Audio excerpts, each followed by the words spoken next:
Isang magandang araw uli sa inyong lahat. So muli ay tatalakayin natin ang may kinalaman sa transformer. So ngayon ay ipapakita ko sa inyo kung paano mag-compute or sukatin ang no load current ng isang transformer. Pag sinabi nating no load current ng isang transformer, ibig sabihin nito walang nakakonekta sa output or secondary winding ng transformer, or walang load na nakakonect. Open circuit ang secondary winding. So ito ang ating mga kailangan.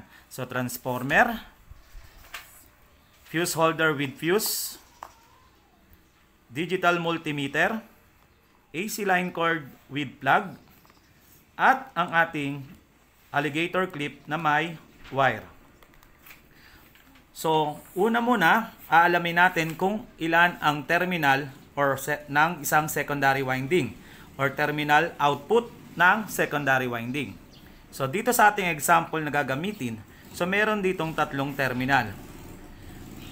Kung walang nakasulat dito, kung walang nakasulat na output value, papangalanan natin ang bawat terminal na terminal 1, terminal 2, at terminal 3. So yan po muna ang ating gagawin. Halimbawa po, hindi natin alam kung anong output nito, Hindi natin alam. So terminal 1, terminal 2, at terminal 3. So ang una natin gagawin, susukatin natin ang resistance ng terminal 1 at terminal 2, then terminal 1 at terminal 3, at terminal 2 at terminal 3. So susukatin po natin ang resistance ng mga iyon. So titingnan natin. So terminal 1 and 2. Then terminal 1 and terminal 3. Then terminal 2 and terminal 3. So susukatin po natin ang bawat resistance ng tatlong iyan. Okay? So paano ba pagsusukat nating resistance? So isa-set natin ang ating digital multimeter sa resistance range. Sa resistance range.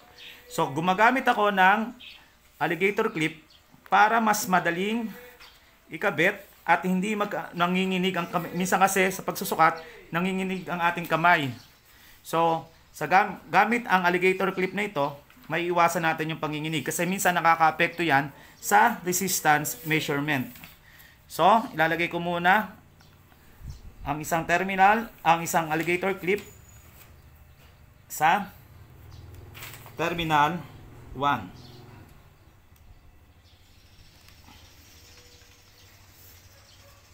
So yun, nakakabit na po ang ating isang test probe sa terminal 1. Sunod naman po, kakabit natin ang isang alligator clip sa terminal 2 para makuha natin ang resistance.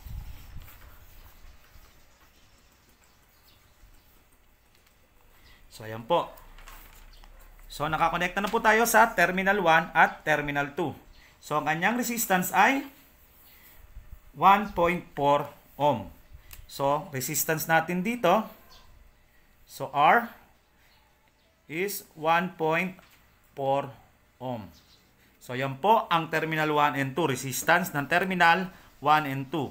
Sunod naman po, terminal 1 and 3. So hindi ko natatanggalin yung sa terminal 1, ililipat ko na lang po yung isa sa terminal 3.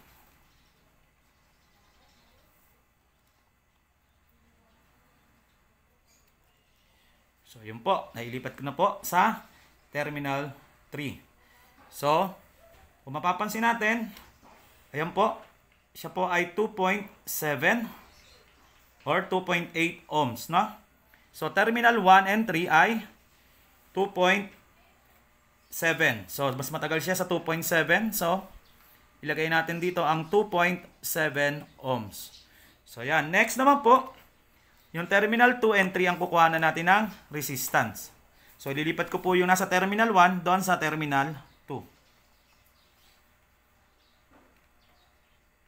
So yan po.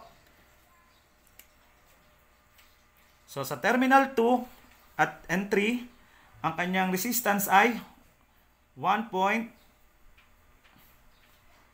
Okay? So 1.5 ohm. So 1.5 ohm. So, ayan po. So, kapag nakuha na natin ang mga resistance, ang susunod naman natin kukuhanin ay ang kanyang voltage. So, ayan. So, kukunin naman natin ang voltage. So, sa pagkuha natin ng voltage, syempre, kailangan nating supplyan, no, ng kuryente ang ating transformer. Okay? So, sa pagkuha natin ng pagsusupply natin ng voltahe sa transformer, kailangan natin ng AC line cord with plug. Now, itong ating fuse holder with fuse, may fuse na puto sa loob. This is a safety device para maprotektahan po sa short circuit ang ating ginagawa. Kasi po, kapag napag-short natin ang line 1 at line 2, so magkakaproblema po tayo. Kaya mas maganda pong may fuse para maputol ang daloy ng kuryente in case na may mangyaring hindi maganda. Okay? So, yung isang AC line cord po natin, ilalagay po natin dito sa isang terminal. At yung isang alligator clip natin, ilalagay natin sa kabilang terminal ng fuse. Yan po. Dito po natin ilalagay kasi wag po natin ilalagay sa metal. Baka po sumagi sa metal, magkaroon po tayo ng ground dito sa metal na bahagi. No? So, and then kukonect natin sa isang terminal ng primary winding. So, yun po. At yung kabila ng AC line cord po, ay kakabit naman natin sa kabilang terminal ng primary winding. So, yan po. Ngayon, wag na muna po natin isasaksak, no? Wag muna po natin isasaksak para safe tayo. So, una muna natin gagawin, iset natin ang digital multimeter sa ACB range. So, ililipat po natin. So, ayan. So, naka-DCB po siya. I-select po natin ang ACB. So, ayan na po. Naka-ACB na po. O alternating current voltage. Kasi po, ang output ng transformer po natin ay AC pa rin po. Ngayon, susukatin natin ang voltahe ng line 1 and line 2. No? Voltahe ng line 1 and line 2. So, i-connect po natin to sa line 1 ay sa terminal 1. And then, yung isa po ay sa terminal 2. Iba yung pag-iingat kapag ginagawa po ito. No? Kasi po, medyo dangerous po. Delikado po kasi gumagamit po tayo ng 220 volts supply, no, sa outlet natin. So, iba yung pag-iingat. So, ngayon po, saka natin sasaksak ito para diretso na po ang ating ginagawa, para masukat na po. Para sa safety na rin po natin. Okay po, i-connect muna natin lahat, saka natin siya isasaksak. So, ngayon, sasaksak na po natin para masukat natin ang voltahe ng terminal 1 at terminal 2. So, ayan. So, sasaksak na po natin. So, ayan po. So, ang output voltage ng terminal 1 at terminal 2 ay 19.4. Okay? 19.38 volts. So, ang output po ng terminal 1 and 2 ay 19.38 volts. So, 19.38 volts. Okay po. Next. Bago natin kunin ang terminal 1 and 3 na voltahe, hugutin po muna natin for safety purposes.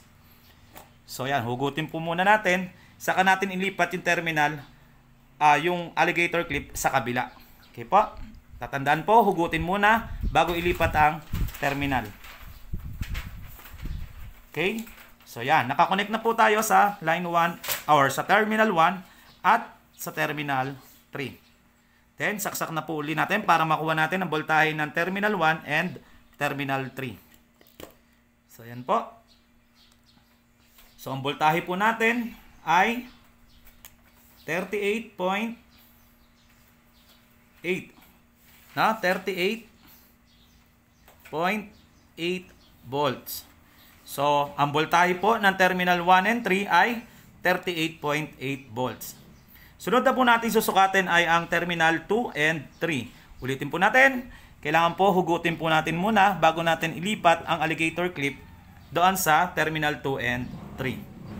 No? So, ngayon, ilipat ko na po ang nasa terminal 1, ililipat ko na siya sa terminal 2. So, ayun na po. And then, pag nasaayos na po yung connection uli, isasaksak na po natin. So, yan. So, terminal 2 and terminal 3 is 19.34 volts.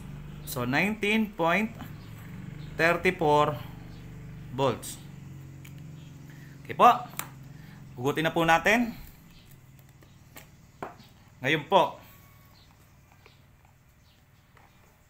kapag nakuha na natin ang resistance at ang voltahe, no, ng secondary winding, ngayon po ay makukompute na natin kung ano ang no load current ng terminal 1 and 2, ng terminal 1 and 3, at ang terminal 2 and 3. So makukompute na po natin ang no load current. Paano ba yon? Gamit ang ating Ohm's law. So Ohm's law states that the current is directly proportional to the voltage and inversely proportional to the current. Okay? So tingnan po natin. So current. So hanapin natin ang no load current ng 1 and 2. So, current ng 1 and 2 is equal to B1 and 2 over R1 and 2. Okay? Then, ano ba ang voltahe ng 1 and 2?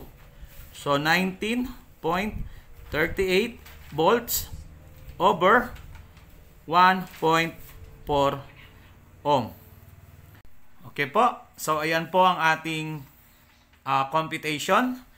So, 19.38 volts divide by 1.4 ohms. Ngayon, pwede po tayong gumamit ng calculator para po makompute natin ang no load current ng terminal 1 and terminal 2. So, 19.38 divide by 1.4 is equals to 13.84. So, the no load current of terminal 1 and 2 is equal to 13.64 ampere. So, this is the no load current of terminal 1 and terminal 2. Okay po. So, susod natin dito para mailagay natin yung no load current po. So, this will be the current. So, no load current of terminal 1 and 2 is 13.64 ampere. So, this will be 13.64 ampere. Okay? Next. Sunod naman po natin kukumputin ang no load current ng terminal 1 and 3. So, current of 1 and 3 is equal to voltage of 1 and 3 divided by resistance of 1 and 3. So, substitute the value. So, voltage is 38.8 volts divided by 2.7 ohms. Okay? So, gamit ulit tayo ng calcu kasi mahirap po yung imano-mano. So, 38.8 divided by 2.7 is equal to 14.37. So, 14.37 ampere. So, the no load current of terminal 1 and 3 is 14.37 ampere. Po. Next po ay ang no load current ng terminal 2 and 3. So, current of terminal 2 and 3 is equal to voltage of terminal 2 and 3 divided by the resistance of 2 and 3. So, substitute the value. So, 19.34 volts divide by 1.5 ohms. So, gamit po ulit tayo ng calculator. 19.34 divide by 1.5. So, the answer is, so current or no load current of terminal 2 and 3 is equal to 12.69 ampere. So, the no load current of terminal 2 and 3 is 12.69 ampere. Okay po. Yan po ang pagko-compute ng no load current ng isang transformer. So, terminal 1 and 2 is 13.64 ampere. Terminal 1 and 3 is 14.37 ampere. At terminal 2 and 3 is 12.69 ampere. Now, remember this. So, tandaan po natin na dapat lahat ng output ng ating secondary winding, ang no load current niya ay hindi dapat magkakalayo sa isa't isa. So, dapat magkakalapit lang po ang kanyang value or minsan pa nga po ay nagiging exact. No? So, dapat po hindi po malayo ang no load current sa bawat isa ng terminal. Okay po? So, yan po ang paraan ng pagko-compute ng no load current gamit ang Ohm's Law formula. So, dalawa kasi po ang paraan ng pagsusukat ng no load current.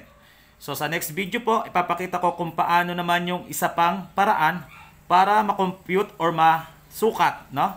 Para masukat ang no load current ng isang transformer. Okay po. So, yan po lamang sa araw na ito. Hanggang sa susunod nating video. Maraming salamat po sa inyong pakikinig. Paalam!